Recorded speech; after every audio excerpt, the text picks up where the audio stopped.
the jump for joy positive emotions can seem kind of trivial, out of place, maybe irrelevant. And what I want to argue is that that's really, nothing could be further from the case. There are a whole range of positive emotions, including, that feeling in our bones grateful for our current circumstances, completely in tune with our environment, at one, at peace, feeling serene and tranquil and savoring that. Sharing laughter with a close loved one or friend and the lightness of that moment.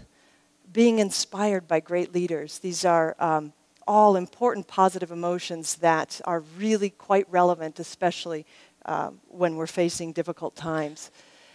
Feeling the love and closeness of people we care for. Now, all of these different positive emotions and more share in common two core truths. There are two core truths about these positive emotions. One is that they open us. They literally change the boundaries of our minds and our hearts and change our outlook on our environments. Now, let me get poetic here for just a moment. Imagine that you're this water lily. It's early dawn and your petals are closed in around your face.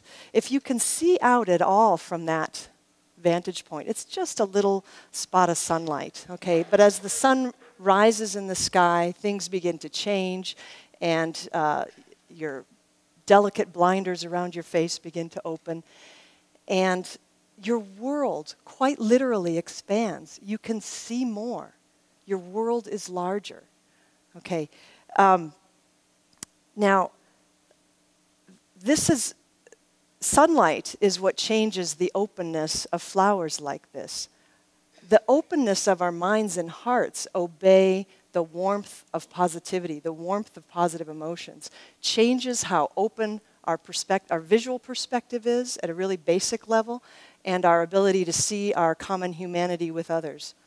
And we know this because we've done randomized controlled studies where we induce positive emotions by the flip of a coin. Some people are either given a dose of positive experiences, cute puppies, goofy penguins, beautiful sunsets, or neutral pictures, chairs, light switches, things like that. Other studies use a very simple paradigm that was developed by Alice Eisen decades ago, where you give people a gift of candy, all wrapped up in cellophane, so you know it's not a sugar high that's creating but it's a gift, a token. They're either given the gift before the experiment starts or after it's over. In other studies, they have people listen to pleasant music.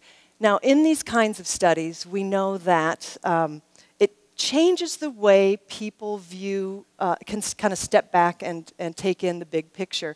Here's a study from my own lab where we gave people a series of tests like this where we showed a comparison figure, a target figure on top, and then asked which of these two comparison figures most resembles this. Now, there's no right or wrong answer. They each resemble it a little bit, but this one resembles it in its global configuration, this one more in its local detail elements. And what we know is that if you inject positive emotions, people are more likely to step back and see the big picture and see the similarities along those lines. Other work on this opening or broadening effect has used eye tracking, where they lock in a camera on the iris and see what people are looking at. And if you give people that little gift of candy before they do a study like this, they're more likely to look around all the different aspects of a complicated array. If you don't give people a gift of candy, they pretty much just look at the center baby and they don't look at the babies on the side. So we know that positive emotions widen the scope of what people are scanning for in the environment. Rumi wrote about this in the 13th century and captured this aspect of what positive emotions can do. He wrote, "There is a way of breathing that's a shame and a suffocation." It really narrows us down. There's another way of expiring, a love breath, he called it, that lets us open infinitely. Okay, so we have dozens of studies now that show us that this isn't just poetic language. Now, our studies don't underscore the infinitely part. That part may take a few more years to get us to that level. But we do know that positive emotions open our awareness. They increase the expanse of our peripheral vision. we see more. And there are a lot of places where this matters. Because we see more possibilities. People come up with more ideas about what they might do next when they're experiencing a positive emotion relative to when they're experiencing neutral states or negative emotions. People are more creative. Some of the earliest work in this area showed how tests of creativity that used to be used for graduate admissions, that if you give people a bag of candy before they complete those tests, they score higher on them. Okay, they're no longer used for graduate admissions.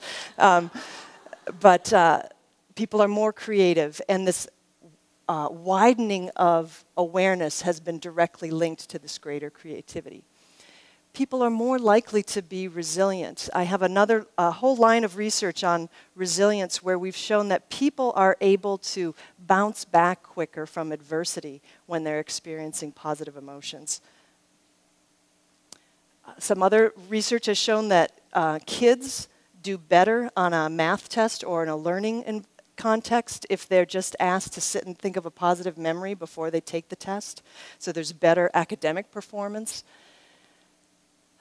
Really neat work on physicians making better medical decisions, better at integrating the complex information of an unsolved case when they're given a bag of candy, a really small positive emotion induction. So maybe you should go to your doctor's office with that bag of candy.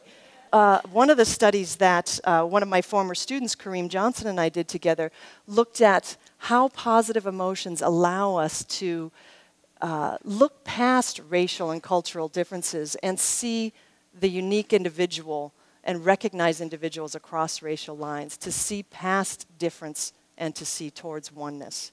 There are other experiments that show if you induce positive emotions, people are more trusting, people come to better win-win solutions in negotiations, all kinds of effects.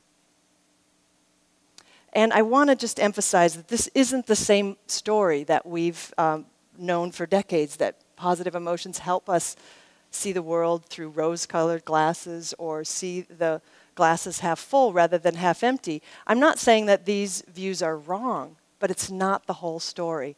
In addition, we're also seeing the big picture. At a very fundamental level, we're able to see larger systems, see larger forms of interconnection when we're experiencing positive emotions, and that can make a huge difference when we're trying to address some of these really entangled societal problems that we face.